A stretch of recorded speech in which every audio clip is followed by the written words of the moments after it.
Good afternoon. I'm Tom Putnam, Director of the John F. Kennedy Presidential Library and Museum, and on behalf of Tom McNaught, Executive Director of the Kennedy Library Foundation, and all of my library and foundation colleagues, I thank you for coming and acknowledge the generous underwriters of the Kennedy Library Forums, lead sponsor Bank of America, Raytheon, Boston Capital, the Lowell Institute, the Boston Foundation, and our media partners, the Boston Globe and WBUR. More than any other sport, baseball is about generations. And we take special pride here in the role the Kennedy and Fitzgerald families have played over this past century of Red Sox history. As you know, Caroline Kennedy and Tom Fitzgerald threw out the ceremonial first pitch on Friday, just as their great-grandfather, Honey Fitz, had done 100 years ago. Were he still with us today, Senator Edward M. Kennedy had been asked to do the honor, and I thought you might enjoy this brief film clip from a PBS show for kids in which he talks about his grandfather. You know what was famous about Grandpa? He threw the first ball out at Fenway Park. The very first ball out. Ever. Ever. Oh, wow. Wow. And that was in 1912. And that year, the Boston Red Sox won the World Series, and Grandpa led the parade down. Now, I bet Ruff didn't know that. I bet. He did. Now, you can I bet you didn't, Ruff. Yeah, I bet you didn't, Ruff.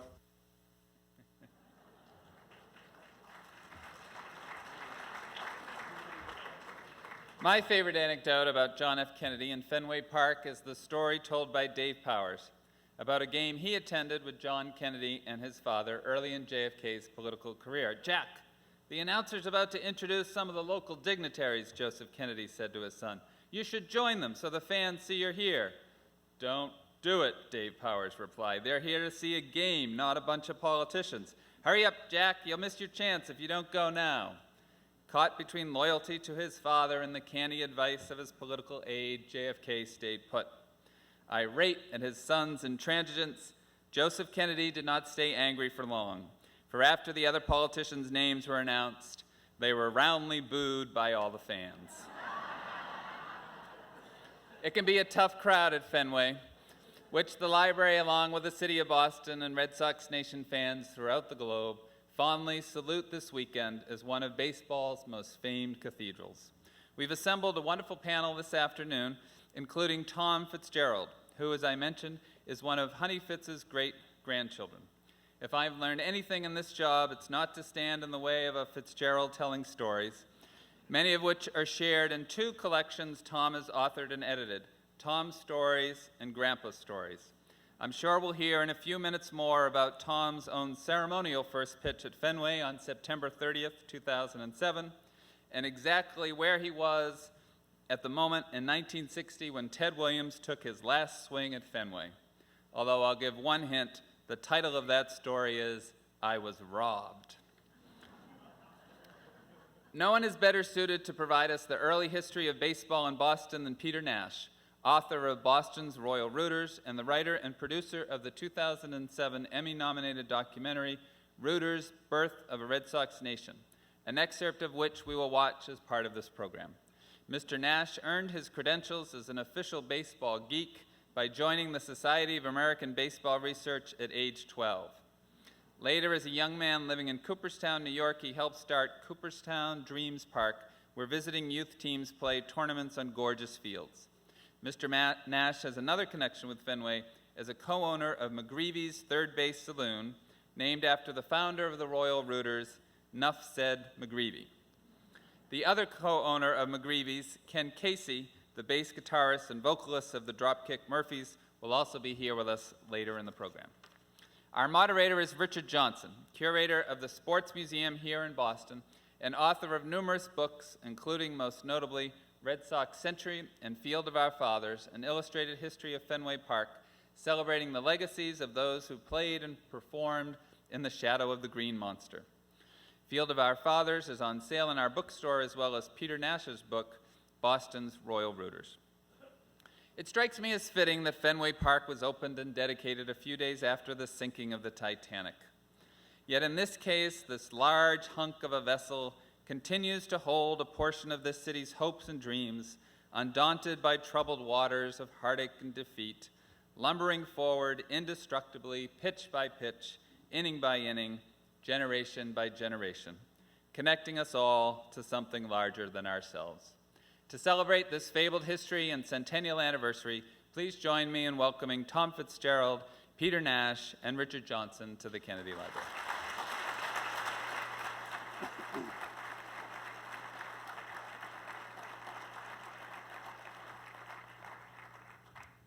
So I guess we're on.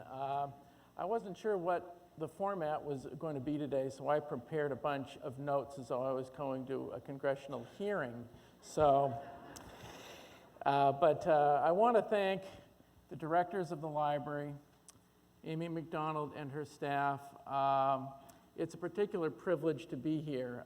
In the home I grew up in Worcester, the three institutions we cared the most about were the Catholic Church, the Democratic Party, and the Red Sox, and not necessarily in that order. So to be here today is to be in a shrine and a place very important to me personally. I was here at the opening in 1979, actually the day it opened, and it's such a privilege to be here now.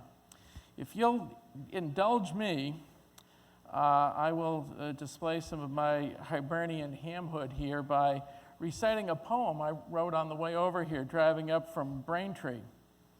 Our last two games have been the pits. That bullpen's giving us the fits. Let's talk today of runs and hits, of Fenway Park and Honey Fitz, like sipping champagne at the Ritz. So I wanted to start the conversation by... That's the first time that's ever happened. Dick, can I interrupt you 1 second? Yeah. I'd like Dick to show off with the big Bruins games his Stanley Cup ring that he has. Just for a little good luck, making it beyond baseball day in Boston. So for the Bruins. I think God will be good to us today. I think the Bruins are going to win, and I think it's going to rain. Well, But Dick also has his Bruins beard in full effect I have today. my playoff beard, and The I'm not shaving it off without a struggle. But I wanted to start the program by asking Tom this question, and that is, when my friend Glenn Stout and I were working on the book Red Sox Century, we discovered that your granddad had put in the high bid to buy the team, to buy the Red Sox from Henry Killalay back in 1904, and that American League President Ban Johnson, no relation to me, had blocked the deal and had told General Taylor to bid $5,000 more to get the team. Was that ever a topic of discussion in the household? Well, I don't know where Grandpa would have gotten the money, but I don't remember Grandpa talking about that unique opportunity. It would have been fun. My tickets would have been cheaper, but I don't recall. No. And if the team had passed on to Tom, he would have strengthened the bullpen. I would have certainly hoped so. And then, of course, the other instance where ownership questions came up was in 1916 and 1920. Apparently, Joseph P. Kennedy had tried to start two groups to buy the team at that point. I don't know whether that had ever been a topic of discussion. You think of how history would have changed had any of those scenarios taken place? Well, Sunday dinner time conversation would have been different. We'd have someone to blame immediately and not have to worry about what was said in the paper. Yeah. You know, I was going to, it's sort of interesting, the observations that you make on the team. And of course, when the new owners, and we still call them the new guys here after 10 years, they could buy a triple decker in Ashmont and they'd still be the new guys. But when they forked over $700 million for the team 10 years ago, the two things they knew, and they knew this inherently, were that Red Sox fans were the best in baseball and would support the team through thick and thin, would endure the worst traffic, pay the most for tickets, for the delivery of the goods, which they've done twice. They also realized that Fenway Park was the enduring and lasting star of the team. And so we have them to thank for the fact that the ballpark is still there, and the team has done very well. And of course, this will be an interesting year, but the fact is that they've done more than we could have ever expected. I think we'd all agree to that. But I was going to address this question to Peter, and that is, do you think Boston and the baseball following in Boston, because you have to include the Braves early on, after all, they were here for 76 years, that baseball fandom in Boston could be described as the most empowered and influential group in the history of the game? Most definitely. They introduced songs into the ballpark. Nuff said McGreevy was the first guy to walk into the Huntington grounds holding a sign, making derogatory comments about John Brush for not playing the World Series early on in 1904, the year that there was no World Series. And with the following that the Royal Rooters perpetuated, actually traveling to other towns and other ballparks, in particular Baltimore in 1897, they really established, a long-standing tradition. When you see Red Sox fans going down to Camden Yards, it started all in 1897 with the National League Club. And, I mean, without a doubt, they put their mark on baseball fandom. Would you say that that was an extension of the old country? Because certainly a lot of the Irish immigrants that came here came indirectly. A lot came from Ireland in the 1840s, but a number came afterwards, after having been to England, to the larger cities like Liverpool and Manchester, where they certainly would have followed soccer and would have been part of the legion of fans who followed the teams and chanted and took the train to away games. So would you agree with my hypothesis is a lot of that was brought over from the old country? Definitely, and even in the old country, it would be centered around a pub tied to one team. And it seems like McGreevy and the group of Royal Rooters actually continued that with, the Third Base Saloon in Roxbury. And other bars also. I mean, Hugh Duffy and Tommy McCarthy had their bar. That was another center in Boston. And I 100% agree with you that old country Irish tradition, is really why you see it made its mark on the fan base today as well. And Tom, certainly your granddad recognized the political significance and importance of being an enthusiastic supporter of the hometown teams, is again both the Braves and the Red Sox. And would you say that certainly it was to a great political advantage that he associate himself and be one of the lead Royal Rooters, one of the leaders of that loyal band that really established this wonderful precedent of traveling with the team and supporting them like no other group in the country? Oh, I think so. And I think another hallmark of Grandpa's was that he would go to a game at the drop of a hat. He never had a plan. He just decided that it was time to go. And I remember many a Sunday dinner was interrupted by a phone call from Grandpa saying, I want to go. He didn't say, oh, by the way, I'd like to go. He said, oh, by the way, come and pick me up. And my father and often me would get up and take him to the Arboretum or to see the leaves or whatever. And that happened in 48. He called in the middle of dinner and asked me to go to the Braves game, not a Red Sox game, but they were playing the Giants. It was a game that they could cinch the 48 pennant with.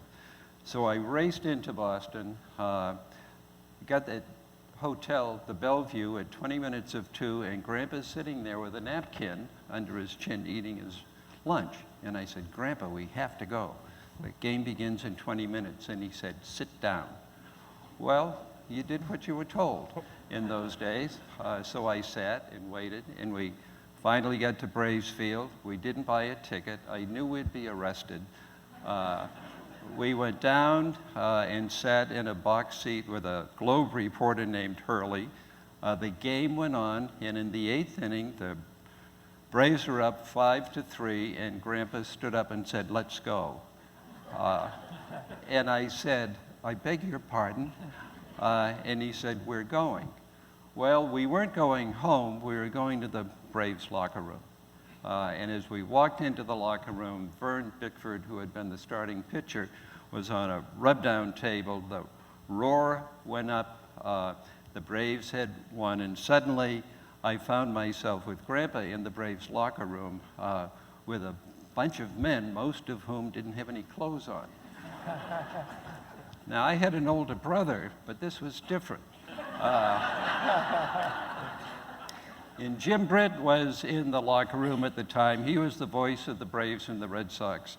And he was interviewing people, and he came over to Grandpa and said, well, we're now with John F., the former mayor of Boston. What do you think of today, John F.? And Grandpa started to tell him.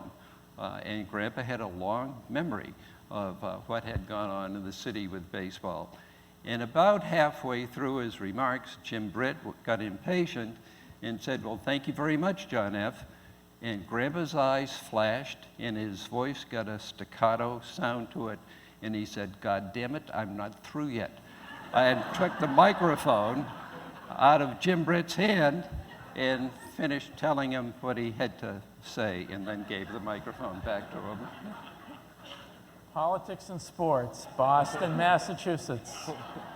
It's interesting to note that there is such a tapestry of Fitzgerald and Kennedy history that weaves itself through the Fenway Park saga. You have certainly, you know, the fact that the first pitch was thrown by your granddad, that your cousin, John F. Kennedy, came to the park in 1946 campaigning and has this wonderful picture taken in the dugout with local hero Eddie Pellegrini from Roxbury Memorial High School.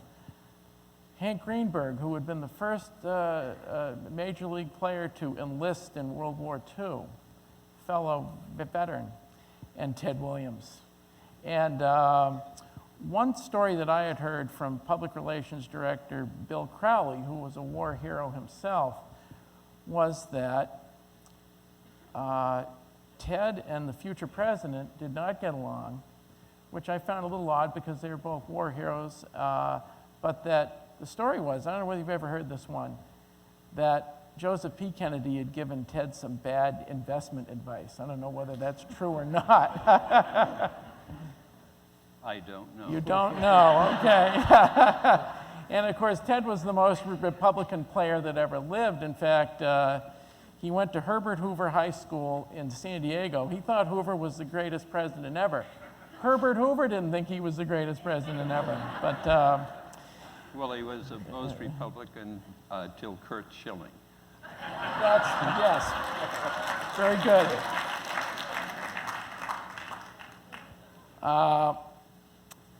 Let me throw this question to Pete. Describe what the baseball culture was like in Boston 100 years ago. What would the atmosphere have been like at the park? What would the atmosphere have been like after a game at McGreevy's? I really think it would be very much like it is today. You would have mass crowds. Everyone would be dressed a bit different, more formal with their straw hats and uniform. You wouldn't see too many pink hats out there, I don't think, back then. But as time marches on, things just really remain the same. And Bill Nowlin, the well-known Red Sox writer and historian, at the game the other day said to a friend of mine, Chris Wirtz, I really hope for at least 2 innings they turn off all the electricity. So it's really original back to the old days. But I think there's an awareness of the fan base in Boston of the actual history. I originally come from New York. My dad was a Brooklyn Dodger fan. And when you have a team with a lot of different, you have the Giants, the Yankees, and the Dodgers.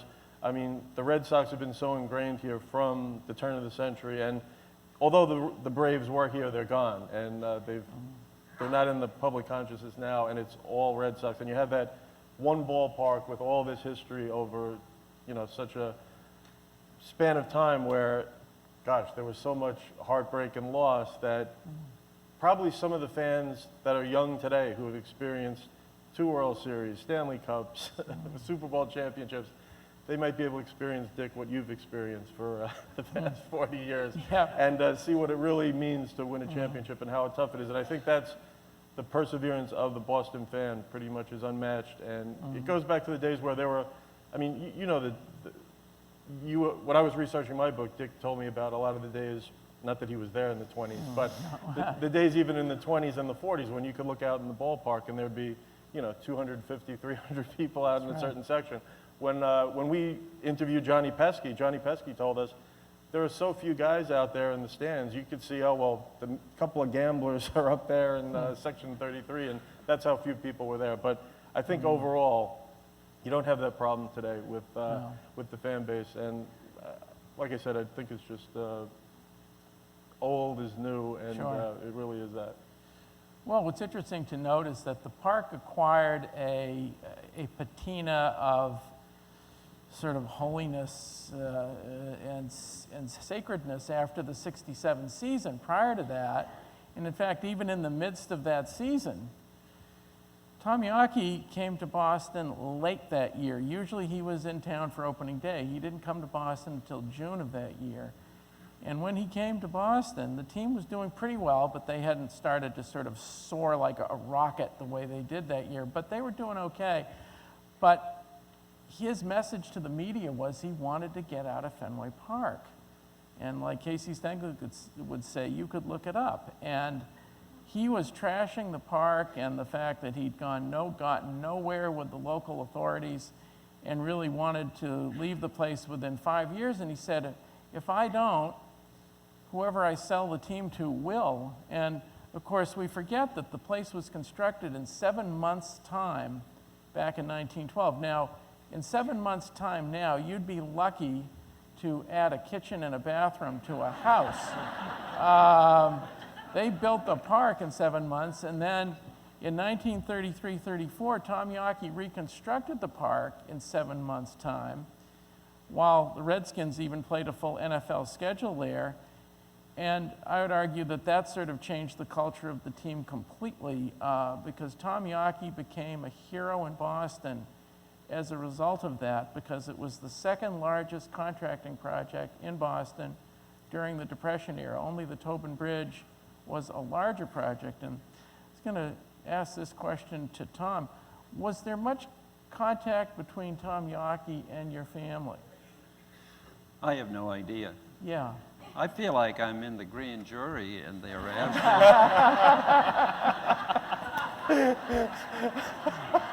to comment on finances and deals. When my grandfather was before the grand jury and he was asked questions, he was accused of stealing coal from the city. His comment was, can't recall. That's a pretty good answer. But no, I didn't mean to put you on the spot. It's interesting, though, that Tom Yawkey, for all the years he owned the team, never owned property in town other than the ballpark. He never owned a home. He lived at the Ritz and was sort of a recluse. You almost could make a movie about him because he was sort of a mysterious guy. And but the ballpark was certainly his first big project, was a huge success, because the park we see now barely resembles the park in 1912. The 1912 park, you sort of squint your eyes if you're, say, out in section 2. Look at the sections from about section 26 over to section 14, and that grandstand, without the stuff on the roof, without the EMC club and everything, was pretty much the ballpark with a bleacher.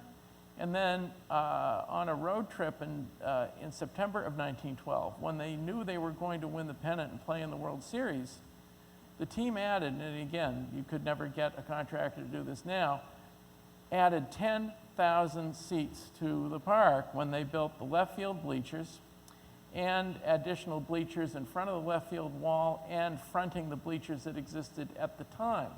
So certainly, you know, the park was a different place entirely. Another question, and I'm going to just sort of open this up.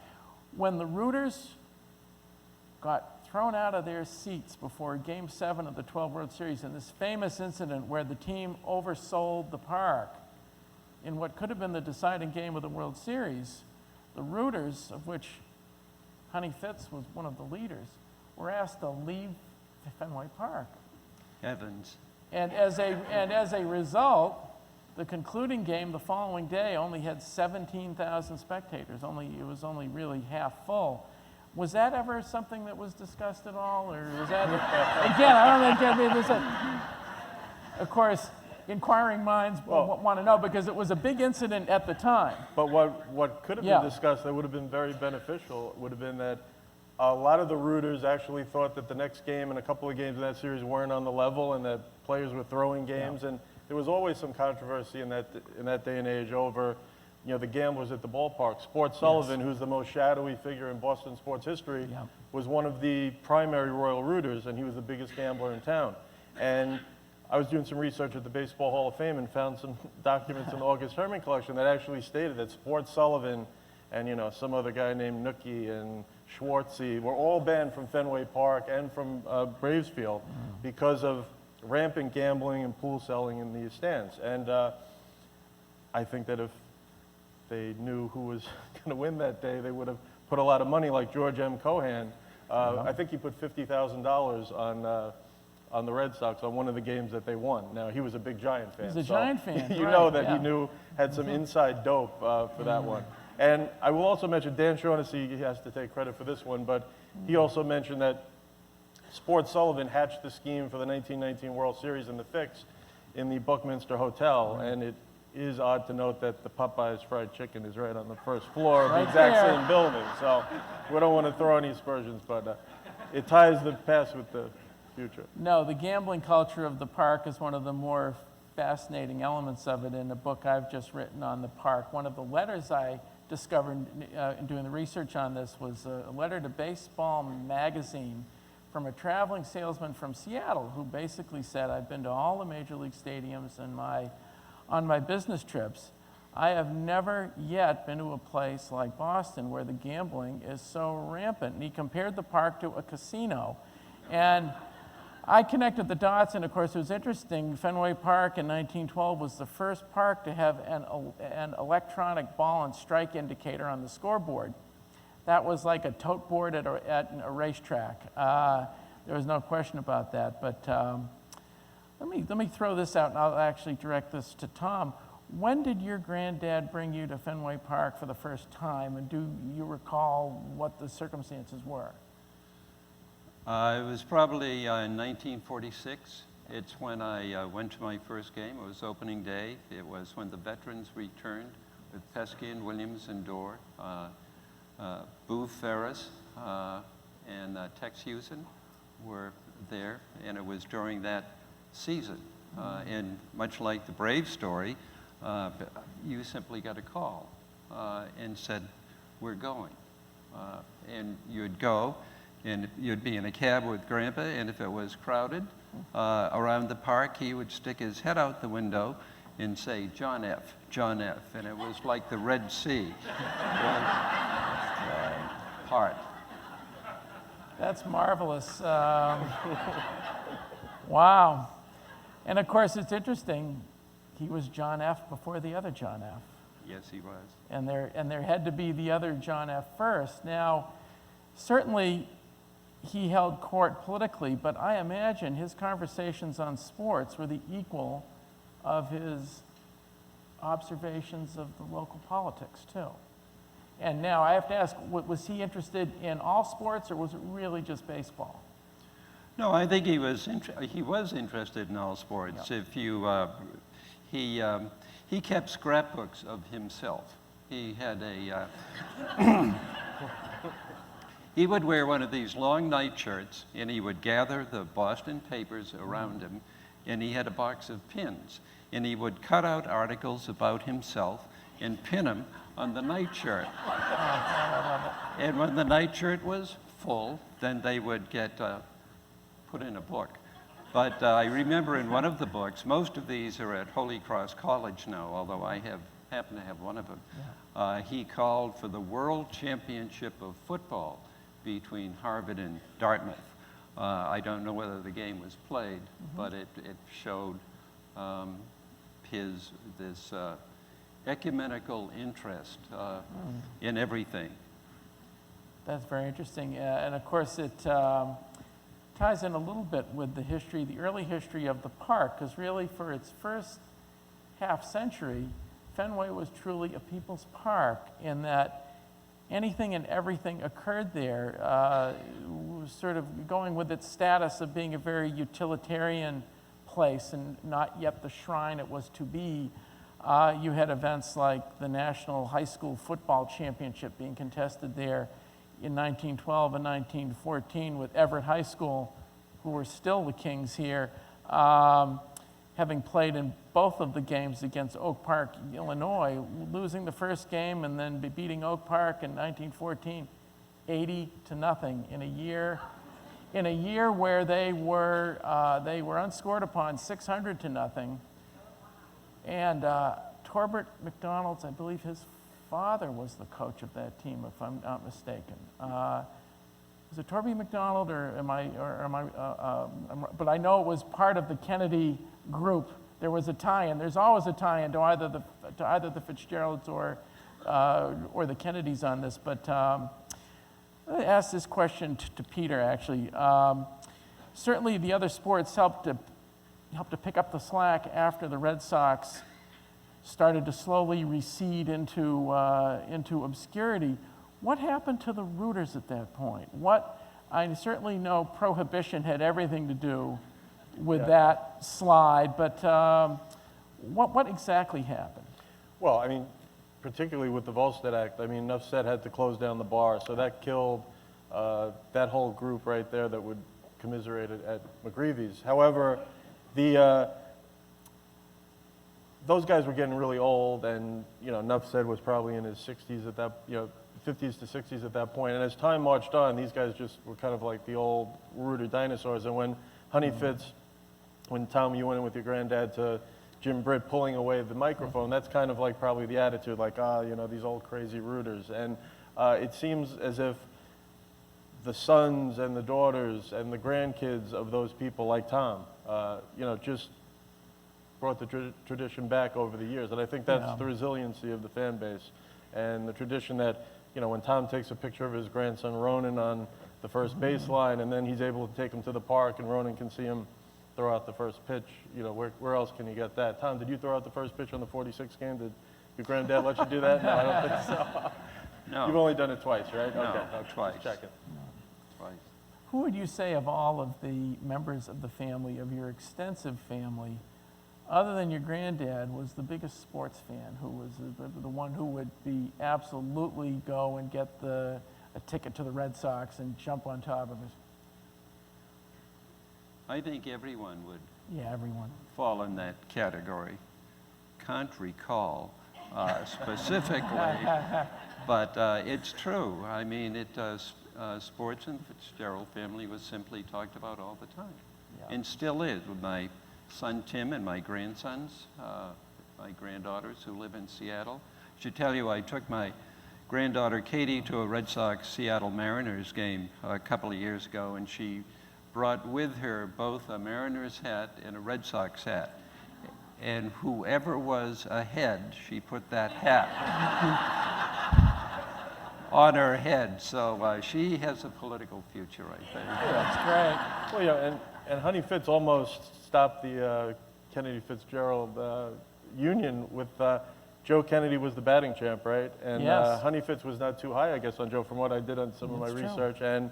But by the time they were married, Joe Kennedy had a tie-in with P.J. Kennedy, his granddad, because P.J. Kennedy was also part of the Rooters as well. I mean, his name shows up on some of the original newspaper articles where the Rooters went traveling. And I think that Joe Kennedy at the time, was ingrained the way that anyone would be who was the son of a Royal Rooter or grandson. And the proof of that was in 1914 when the Braves were in the World Series, the Miracle Braves.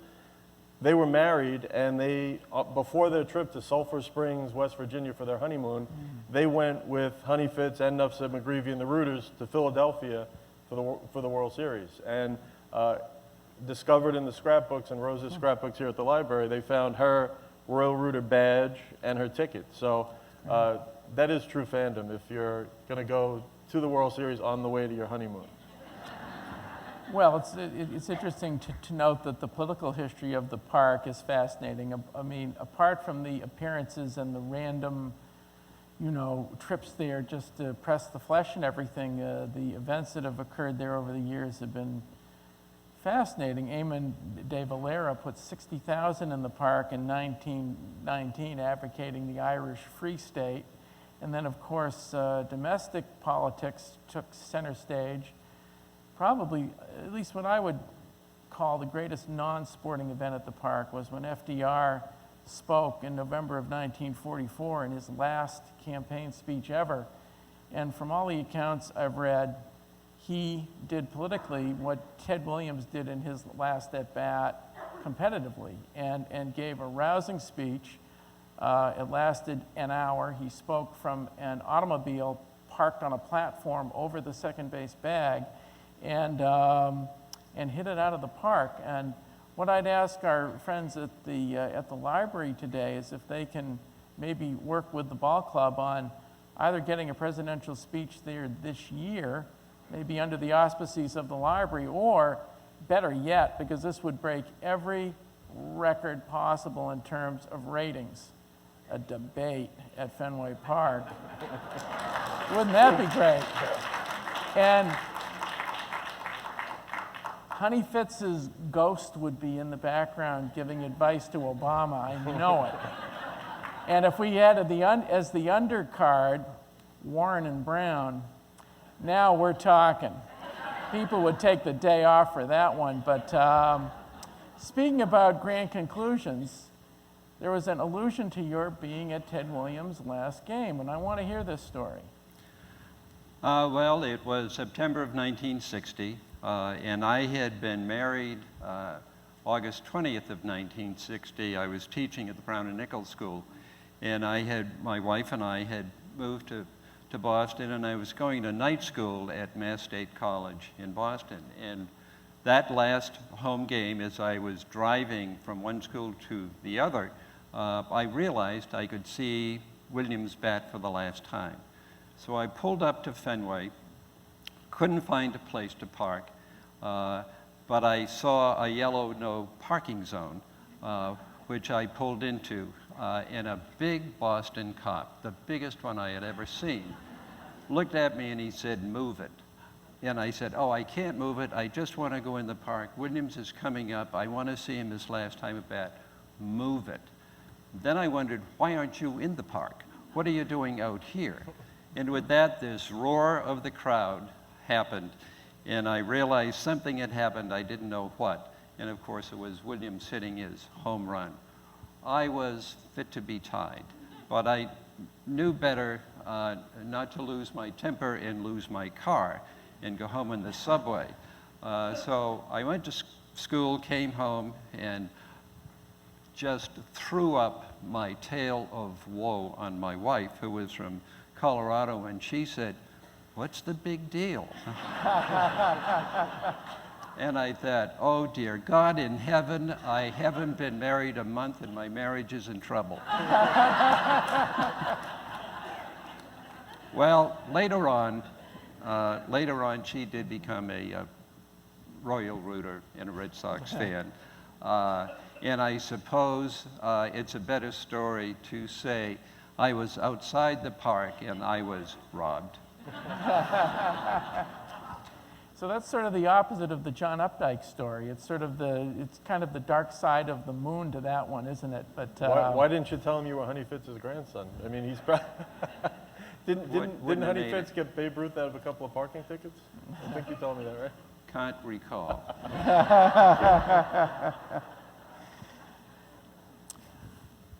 In 2004, with the resumption of Tessie, with the recreation of that, and there'll be a little bit more about that as the program goes on today, we learned anew that music and fandom and that unbridled passion can become a 10th player for a team. And Pete, why don't you describe a little bit of sort of how that helped the team and sort of the role it played? Because I think the ghosts came out too. I think it wasn't just the people in the stands, but I think there were the hovering ghosts of Honey Fitz and the Rooters as a part of that chorus. And I mean, just music in general in those days, I mean, Honey Fitz would use Sweet Adeline.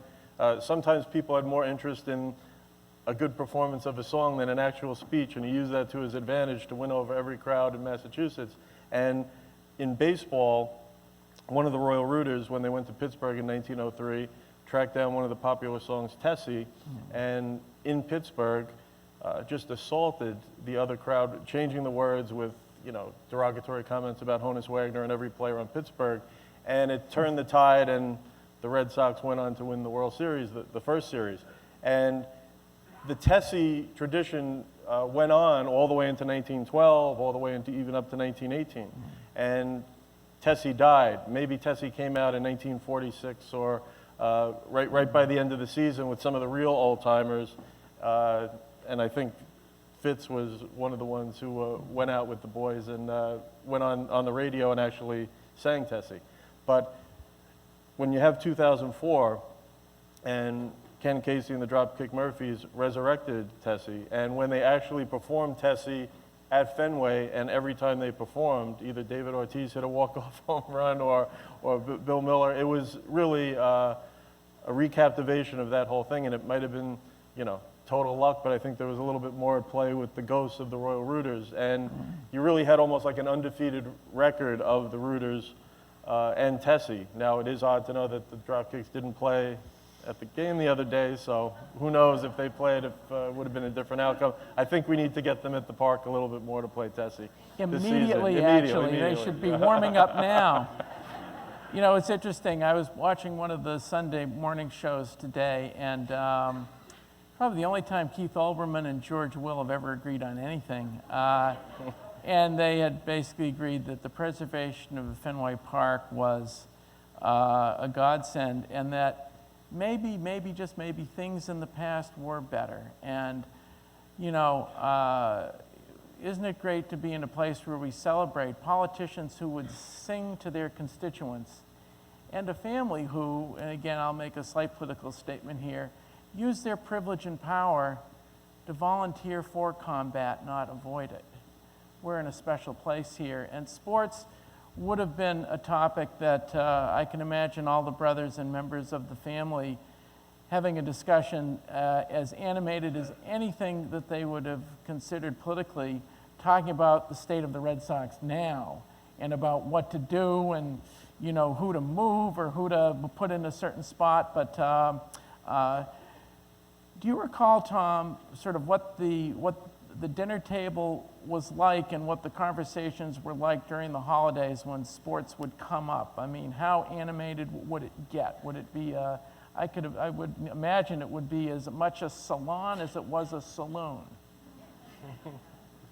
Probably so. Yeah. You were never without conversation when it came to the Red Sox.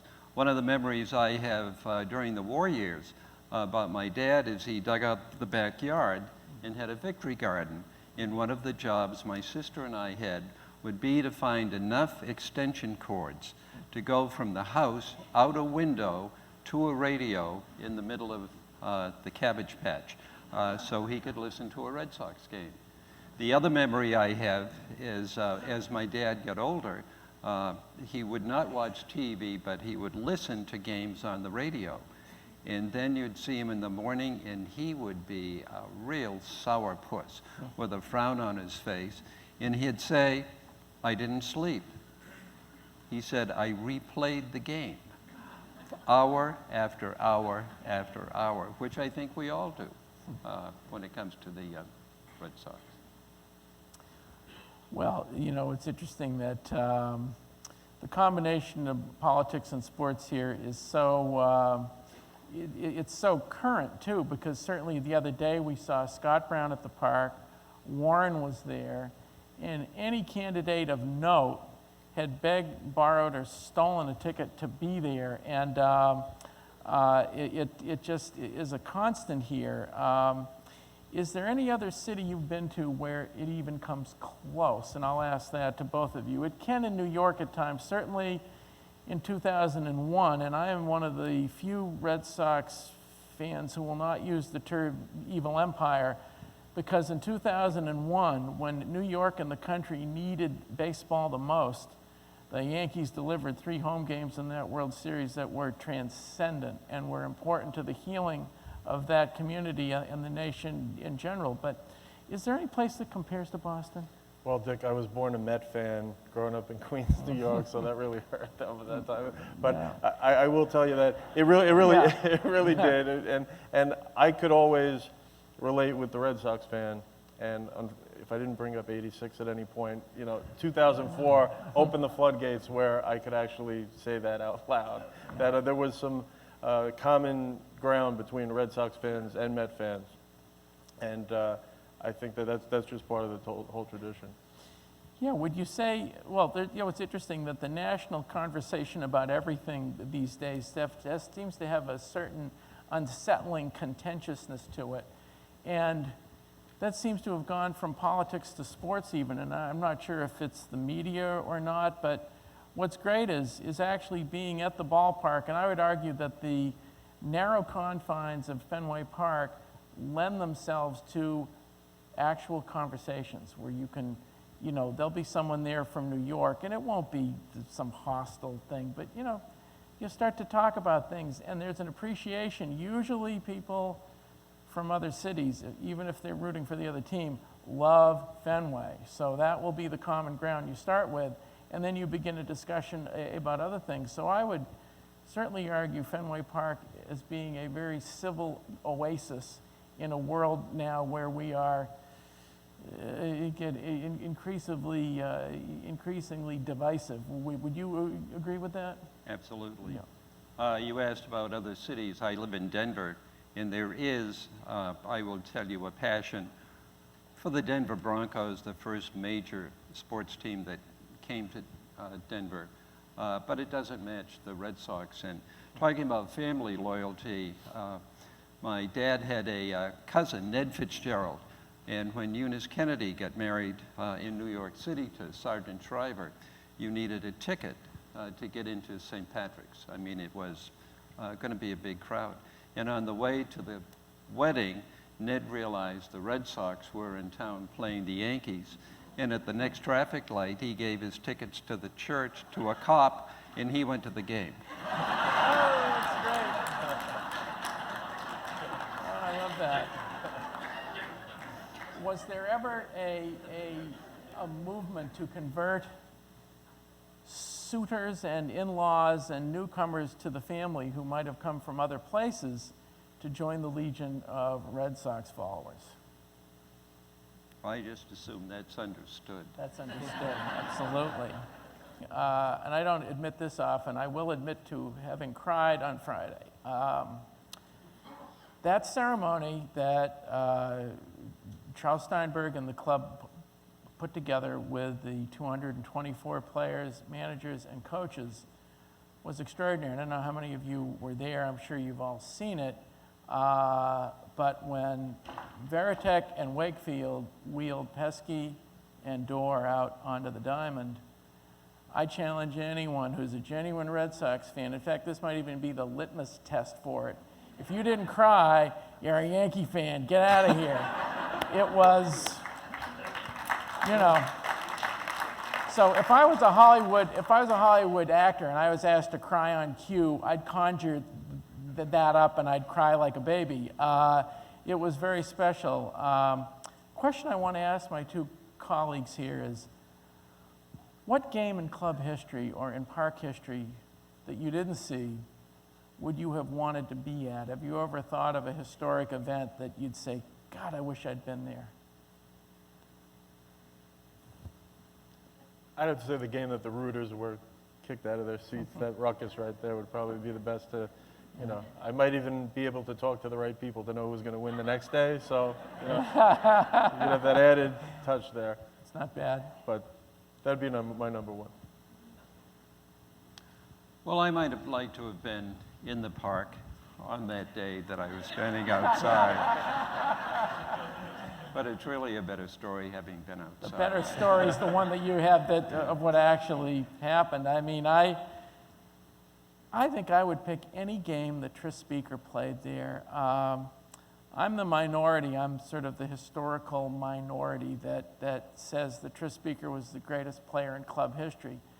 And Ted Williams was someone I knew and was, I wouldn't say a close friend, but was an acquaintance, and I treasure that.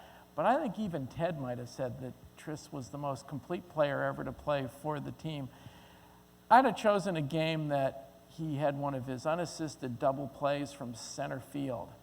How great would that have been to see? What a player.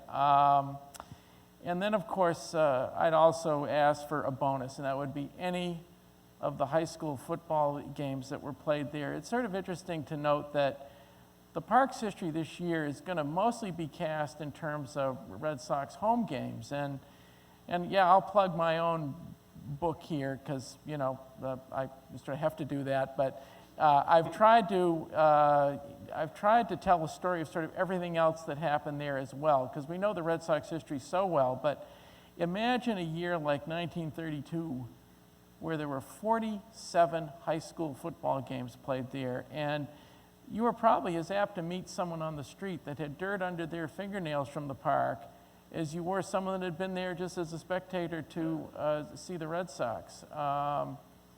And you know what? I'd ask for a third event too. And if you'll indulge me here, one of the magical things that occurs when you're working on a project, if you're working hard enough, sources find you, stuff finds you, and this happened, oh gosh, it was about 2 years ago. I got a call from a colleague at the Garden, I work at the Garden at the Sports Museum, who said, there's a guy down on the train platform who says he knows you, that he grew up 3 houses away from you in Worcester, and he has some stuff he'd like you to see. I said, send him up. I had no idea who this guy was.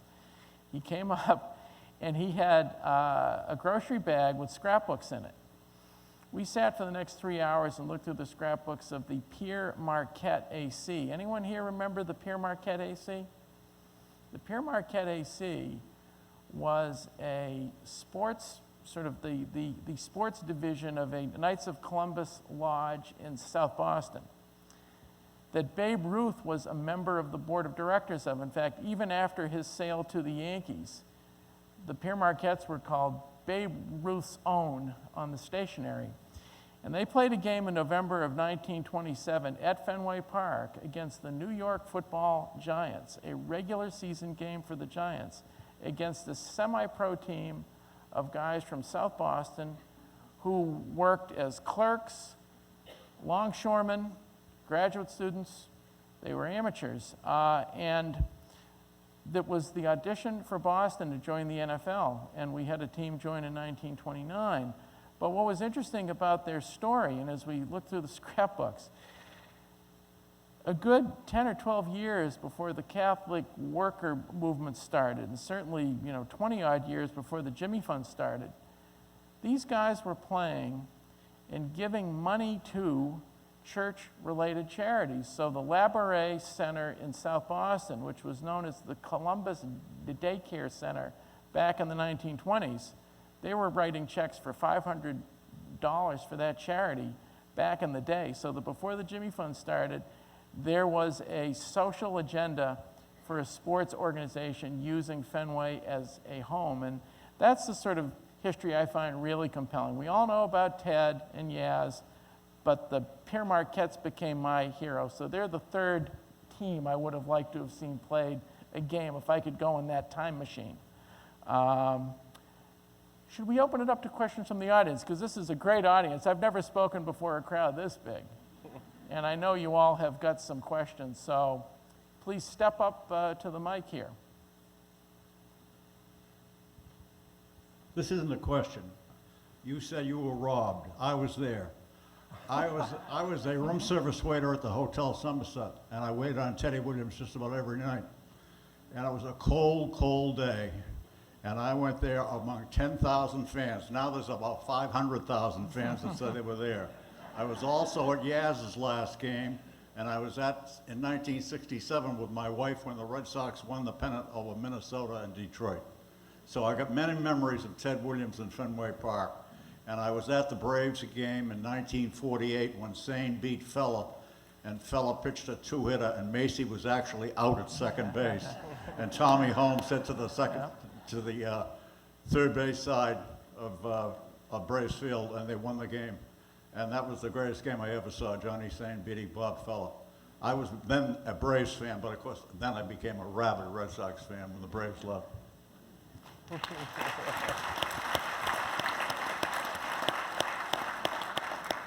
I think maybe we should get a chair and have you get up here, too. That's great. I just wanted to make sure everybody knew that Isabella Stewart Gardner, whose museum is on the Fenway, was a rabid Red Sox fan. And she shocked all the Boston Brahmin Society in 1918 by going to the Boston Symphony with a banner around her headband that said, "Oh, you Red Sox."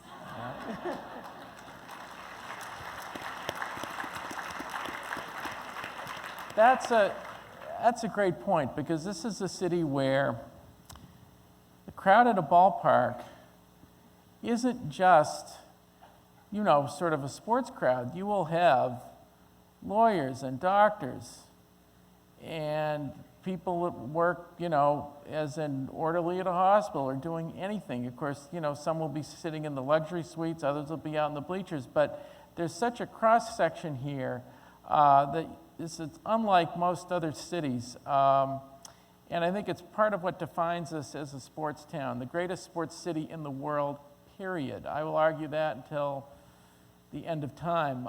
There's no place like it. And it's not just the Red Sox, although the Red Sox are the beacon. I was once asked after the Patriots had won their third Super Bowl, gee, what's the difference between the two teams? Haven't the Patriots surpassed the Red Sox? And I said, well, I don't think so.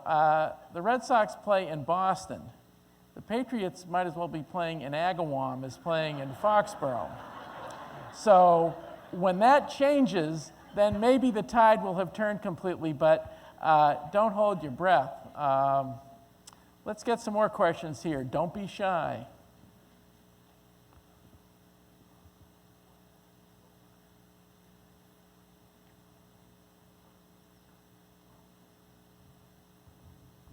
I'm kind of curious, for the three illustrious folks up there, have any of your offspring really disappointed you by perhaps, I know this is unheard of, but having some other team as their favorite? Well, I'll answer that question first, because I root for the Giants too, and the fact, not the football ones, believe me, the baseball ones.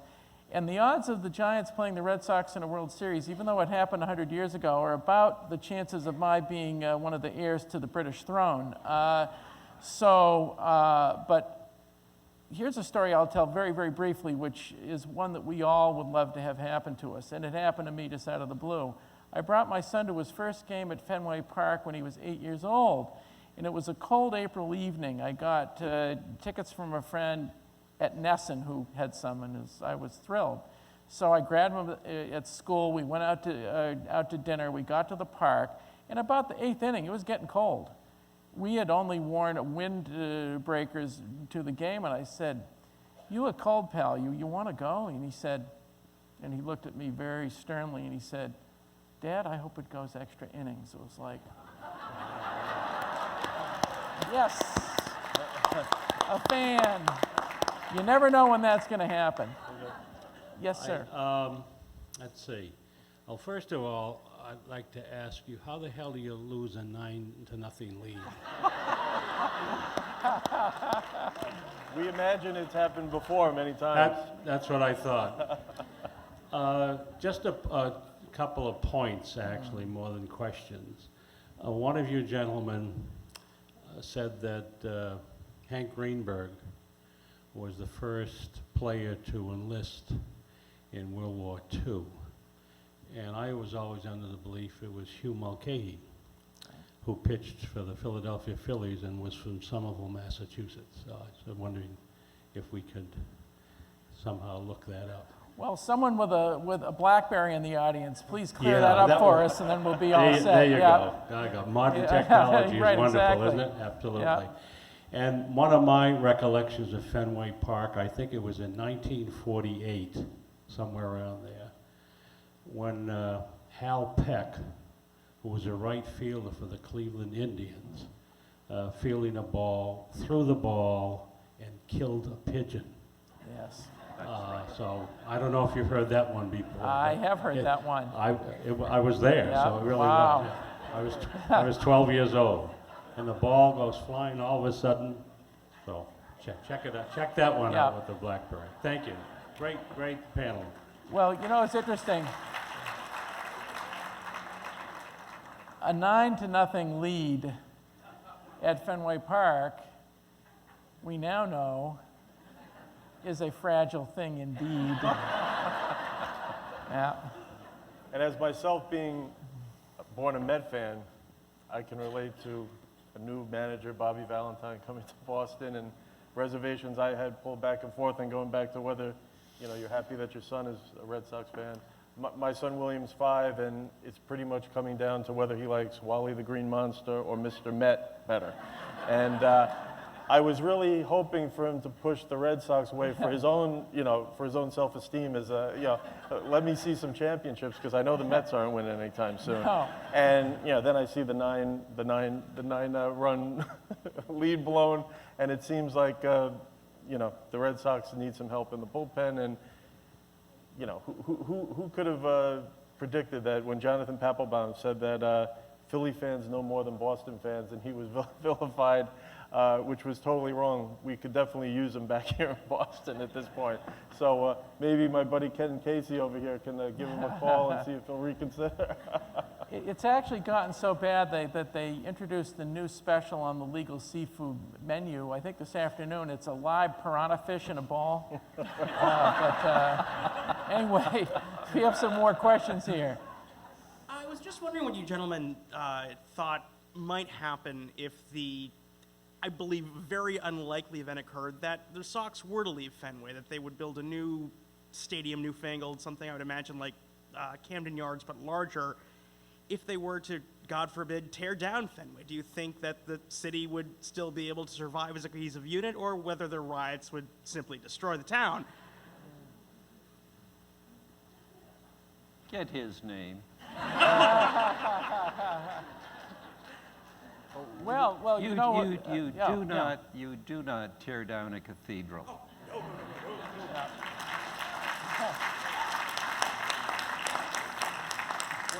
Just designated a historic site, is that? Yeah, it was just designated as a historic site. But what's interesting about it is, you know, certainly we revere historic places here. You know, this is such a great city. You can get on at the state subway stop under the old State House built in 1713. You could go to Harvard Stadium, built in 1903, or to Matthews Arena, built as the Boston Arena in 1910. Fenway Park's the newcomer, is sort of the, you know, whippersnapper on that list. And so that, you know, what the team did, which preserved the park, because it was not looking good, they solved the Rubik's Cube of how do you win a world championship in a park designed for a different game. Dead ball era baseball was a different sport entirely. And it's why the Cubs have continued to toe the line for over 100 years and not winning a championship. But I just don't know when we're going to get to sort of what they have in Wrigley, which is the $75 bleacher ticket. That's coming. But if the Sox deliver the goods, I think we're willing to pay whatever we need to. And we can put off getting that new car or putting a roof on the house for another year because we're going to the game. I have my 1946 World Series ticket framed at home in Denver, and the Sox had double the price of bleacher seats for the World Series, and my ticket was $1.20. Wow. Couple quick comments. Yes. You finally mentioned Wrigley. I think if you're a baseball fan, you should really go to Wrigley, especially to see the Ivy in the summertime. And I was also there on Friday, and I came that close to crying, but it was an amazing experience. My comment is, with the new owners, one of the things I think is great is that and I'm a huge Red Sox fan, but also a huge music fan, rock and roll. And to be able to see concerts now at Fenway Park for the last few years has been amazing. And I was just wondering if you might want to comment on that. I got to see Dropkick Murphys amongst others. Maybe just talk a little bit about that. Well, what the new owners have done is they've sort of gone back to the future. They've made it into a people's park once more, because there was a time period, gosh, the last sort of significant non-baseball event there, at least from a sporting standpoint, was when Bruno Sammartino was part of a wrestling show there in '69 or '70. They held the Newport Jazz Festival there in '73, but it was really the Red Sox right up until 10 years ago. And again, the new guys have brought in soccer, hockey. I saw my alma mater, Lawrence Academy, play hockey there this January. Wow. That stuff is great. And they realize that doing that sort of thing will cement people's allegiance to the park, and I would hope make us all a little more patient as we endure what could be a long year for the Red Sox this year, because but ownership gets it, and certainly bringing the Dropkicks in for extended time periods. I was there at the '07 game against the Indians, Game 7. You guys helped win that game. And again, that's a tie in, again, back to the future, back to the past. The Rooters helped to win games too. So you're one of our other home teams, Kenny. And, but we certainly, I think, enjoy seeing any performance in a context, in an environment that we love. And Fenway Park is a place we love. So we could see just about anything there. They could bring in Japanese flower arrangement there, and I think we'd probably say, what the hell? Come on, let's go. Yes. I just wanted to thank you all for celebrating Fenway Park and writing that book, because I think everybody in this room, no matter what age we are, have all had memories of walking in that park for the first time. And even to this day, when I go to a game, I remember when my father took me to my first game and saw them play, and walking in that room, and that whole, it's a whole different world. It's a whole, and when I say that anybody wants to come to Boston to visit, they have to go to Fenway, because they see it all right there. The accents, the culture, the whole feeling of Boston. And if they ever tore that park down, there would be a lot of vacancies in the city, because that's what we identify with. We identify with the Red Sox, no matter how bad they were or how great they are. We stick with them, and we don't leave. It's just kind of that whole feeling about it. And I went to that open house that they had on Thursday, and I saw little kids with their balls, and young kids, 6 years old, all the way to like 80 years old, and got autographs by Louis Tiant, and I saw Bill Monbauquet, and I saw the new pitcher, and saw the generations of all these players. And that would be a great book to write, maybe, is to do a book just on all those players and how they crossed the different generations.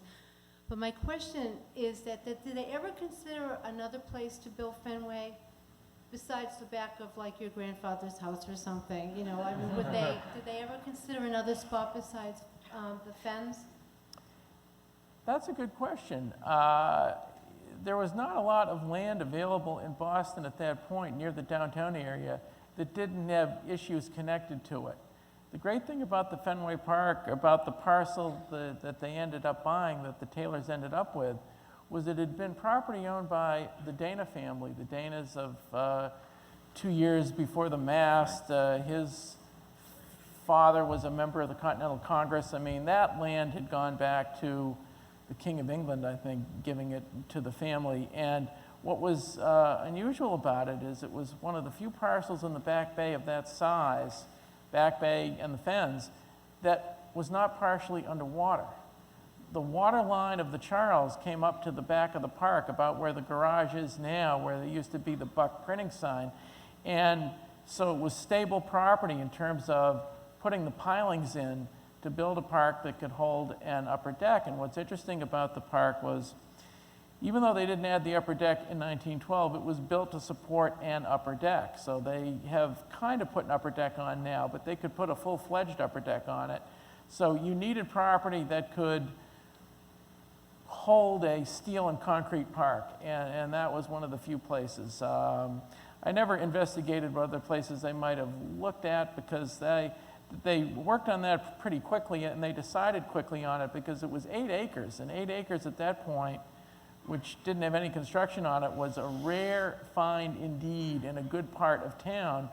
And the Taylors also were building property, were building apartment blocks in the surrounding area. In fact, one of the theories is Fenway Park was given its name because the Fenway Realty Company was owned by the Taylor family, and they were trying to get folks to move into their places too. So, but they chose the right spot. Yes. Neither being Cliff Clavin nor a research librarian here at the Kennedy Library, I used my iPhone. Baseball in World War II, Gary Bedingfield. Quote, holding the distinction of being the first major league regular to be drafted in World War II, Hugh losing pitcher Mulcahy, a veteran with the Philadelphia Phillies, was inducted on March 8, 1941, and reported to Camp Devens, Massachusetts. Interesting. The 27-year-old right-hander earned his nickname by losing 76 games between 1937 and 1940 as a starter with the senior circuit's perennial baseball team. Okay, so there we are. Very good.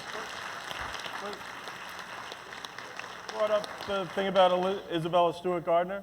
I beg your pardon? Did you bring up the story about Isabella Stewart Gardner? No, Oh, no, okay, that I'm was sorry. someone else. Because Okay. that was 1912, not That was 1918, so we wanted to get the record straight everywhere on it. There we go.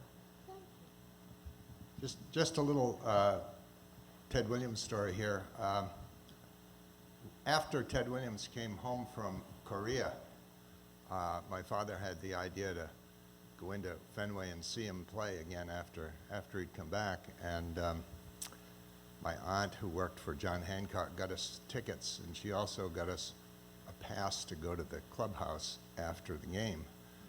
And we went down there after the game, and I was all excited about seeing Ted Williams. And when we went in, looked around and met a couple of the players that were there and couldn't see him much. And then my father spotted him sitting on a table down a ways in the clubhouse, and he had tape all over him. He was taped on his shoulder, and he had tape in various places.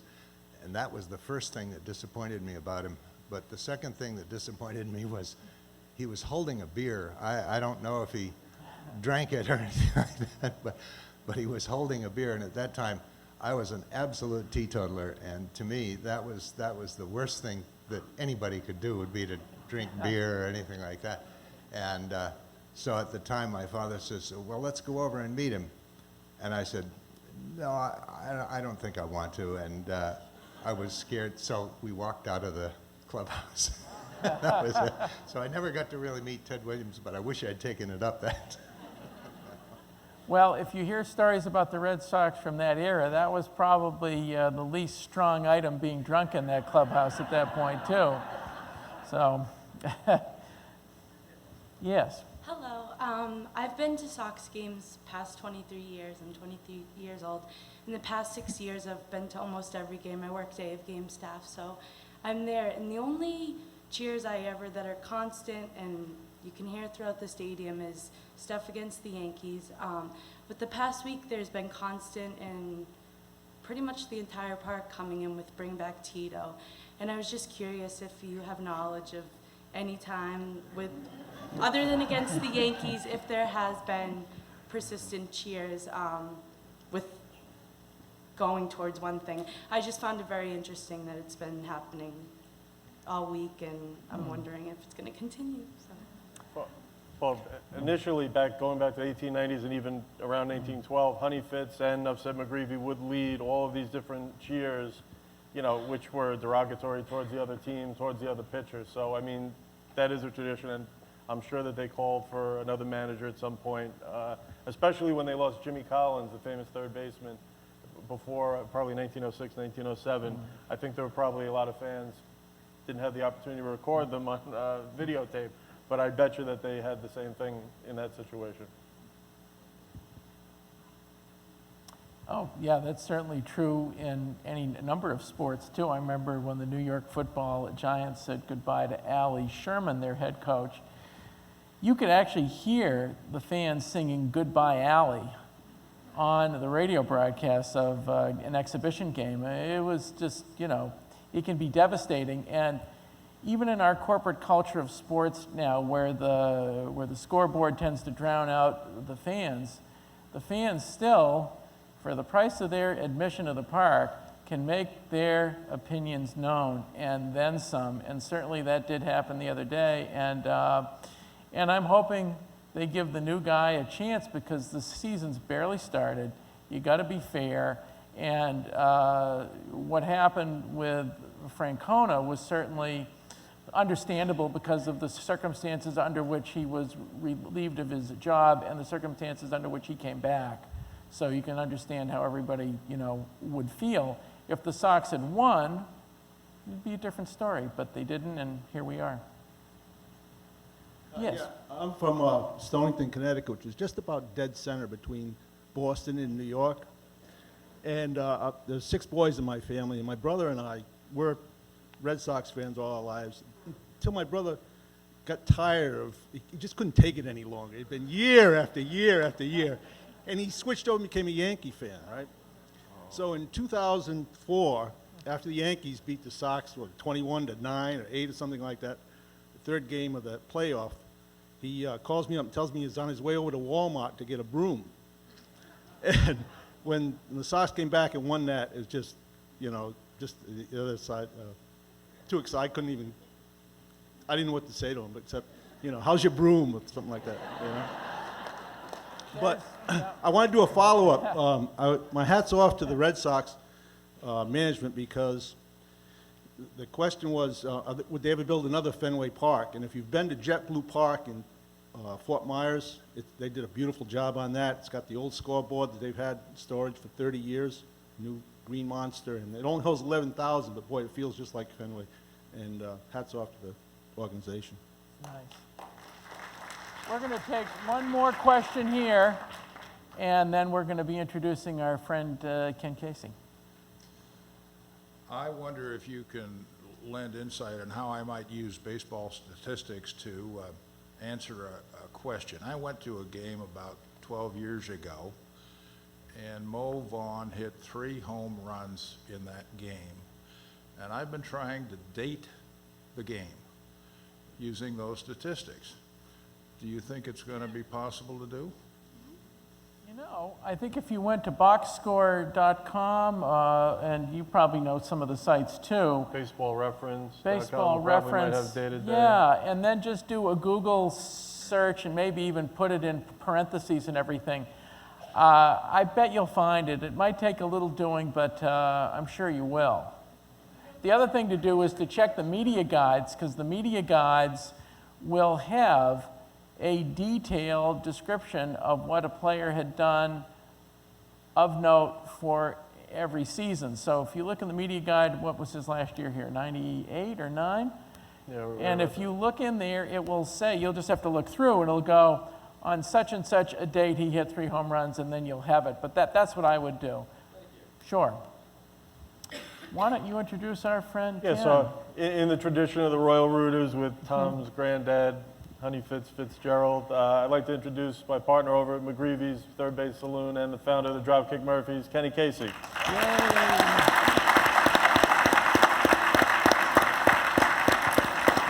And we'll have Ken, good to see you. We'll have Ken kind of tell his own story on how you guys rejuvenated Boston and fandom with the retelling of the Tessie story. Well, thanks for having me, and it's a great crowd, and it's an honor to be able to talk a little about baseball and my history and memories of baseball. And I was, also there the other day, and I'm kind of going to work backwards with my history and memories with Dropkick Murphys' involvement. And I'll start with saying we did get to play a couple of concerts, real concerts, not appearances with the team last September, 2 nights, and it was just an amazing honor. And one of the things that happened that makes that a very memorable occasion is that after the night of the first concert, we got to park in the player parking area there. Is that, I think, on Van Ness. And I came out to get my car and it had been in a while by the time we got done socializing with friends and family. And when it came out, Van Ness had been reopened. They took the gates down and it had been reopened, and my car was on the street, and I came out and the valet said, "It's all set, keys are right in it." Right as he said that, my car peeled away down the street. And I said, "This has to be another valet warming it up or bringing it around for me." And he took the corner, and I started to wonder what's going on here. And then when I saw the valet break into a sprint after the car, I said, "This can't be good." And they found it the next day in Charlestown, and it had I had left my iPod in it, and the iPod was there and everything. And so they determined it was probably just a fan who needed a lift home, and then realized he had stolen my car. And I said to the Red Sox, did this happen to Mick? Did this happen to Bruce? And did this happen to Paul McCartney? But they all came in limos, and I came in my Chevy Suburban, so that's what happens. And the best part of the deal coming out of that is that the Red Sox said, "You have parking for life here in player parking in Van Ness." And I said, because they're good guys like that. So I showed up for my first time cashing in on that on the 100th anniversary game, and they looked very stressed out, and they said, "Oh my God, we're really full. We get some alumni here," and I said, "Listen, it's my first time, and you told me I had parking for life. You're going to tell me I can't park here?" So anyway, they took the car, and I went up and I watched the game, and when I ever saw them bring out every living alumni, I felt so bad, that they had like 200 cars to park, and here I am. I said, "A couple alumni. Who's here? Dwight Evans, Jim Rice, what's going on?" But anyway, and to continue, going in reverse, in 2007, Jonathan Papelbon started to use our song "Shipping Up to Boston," and it's always cool to to hear the closer come out to your music. It's a little odd when people around you are like dancing and clapping, and you want to clap because you're happy that the team's up and the closer's coming in, but you can't clap to your own song, so you don't know really what to do. But that was a great season, and we got asked to play on the field and before Game 7, and the stage was in center field, and we brought all these Irish step dancers out from the Forbes School of Irish Dance in Quincy, where my daughter actually dances with them, and Dice K was warming up in the bullpen, and here we are playing in center field, and we got 30 Irish step dancers, and I'm just looking over at him as we're playing the song, and he has this look on his face like, "What the hell is going on here? Get me back to Japan." But it was so cool to be a part of that, and obviously we didn't. By the way, I don't say this often because no one listens or wants to hear it, but we played in 07 on the field. We didn't get asked in 06, and we didn't get asked in 05, and we haven't played since as part of a game since the 07 series. But the first year we got asked to be involved with the team was 04, and I got a call from Jeff Horrigan, who was at the time a Boston Herald sports writer, and he said, "The Red Sox want you to remake their old fight song from the early days and the turn of the century." And I said, "Lifelong fan, the Red Sox, we're in."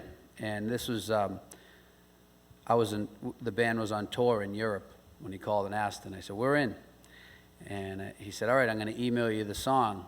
And he sent me an email, and I listened to the song, and I immediately emailed back, "We're out," because it was this old, the original was an old, I think, Broadway song or something, and it was trying to discern the lyrics. It seemed to be about a lady telling her secrets to a parrot. Yeah, Am I right? Okay.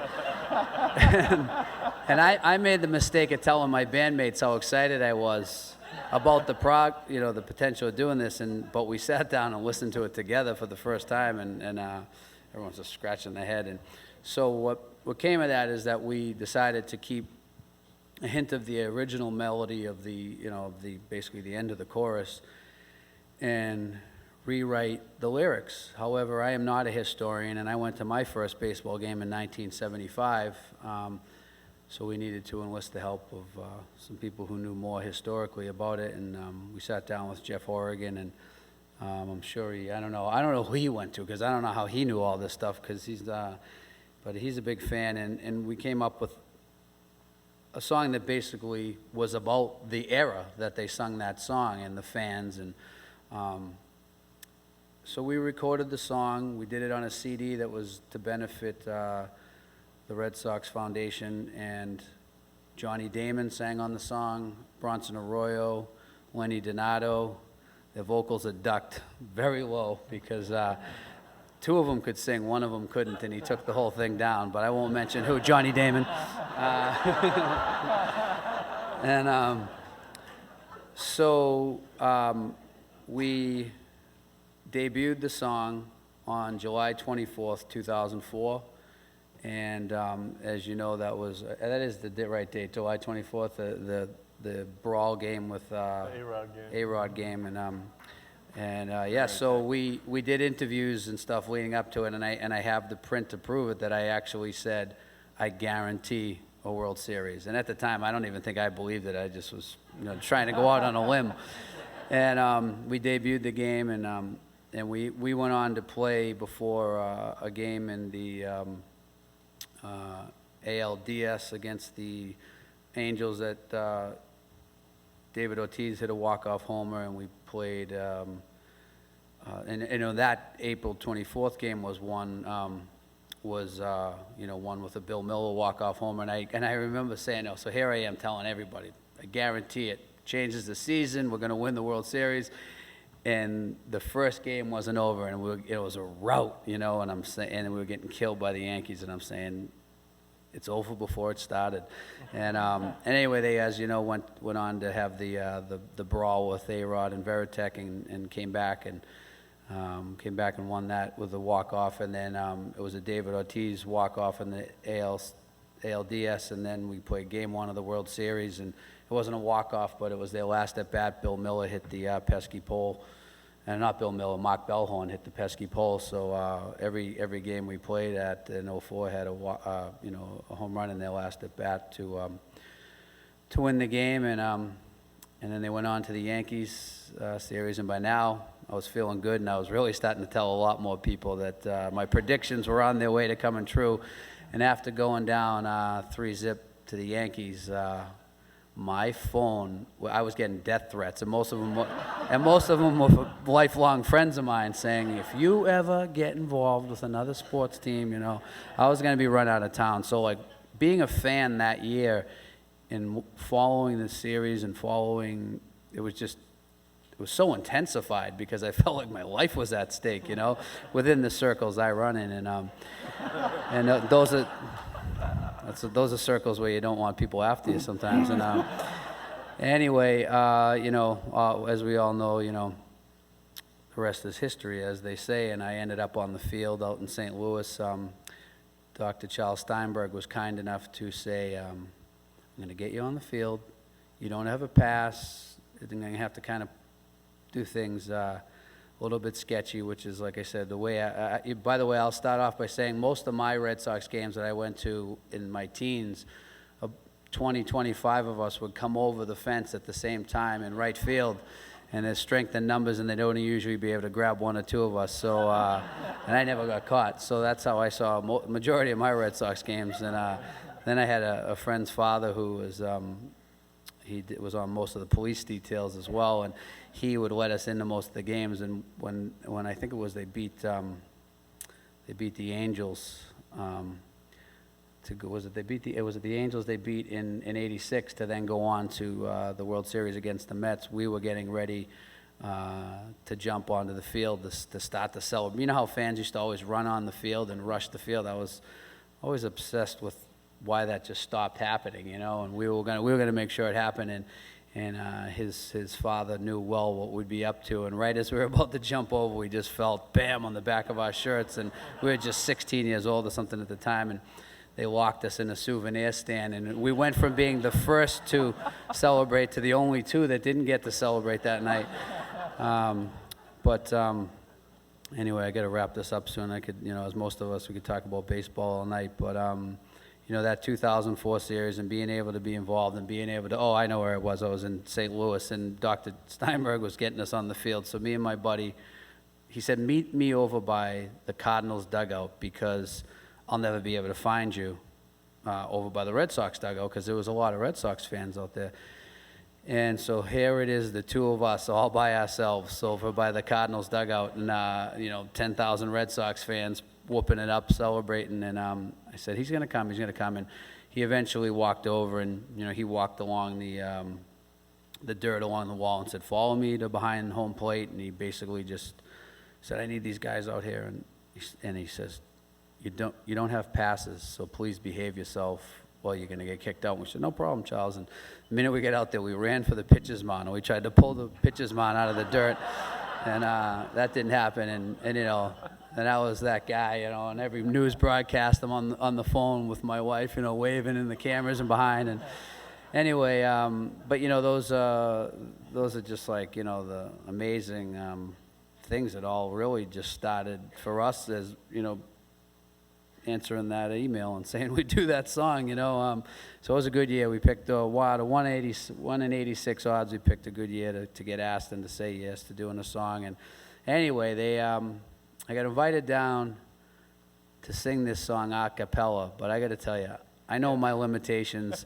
I don't need to sing it a cappella. You don't need to hear it a cappella.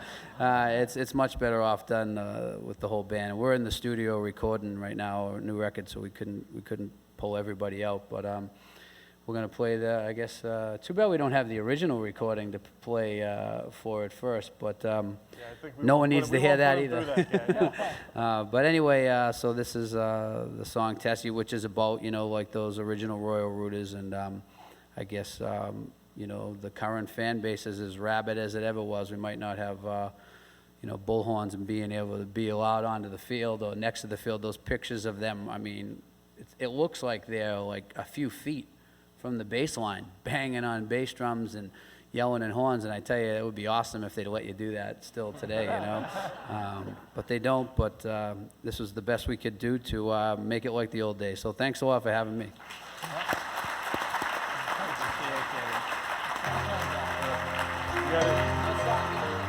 Yeah. Great. Good. Tessie is the Royal Rooters rally cry. Tessie is the tune they always sung. Tessie echoed April through October nights after serenade installed the Nate and Young.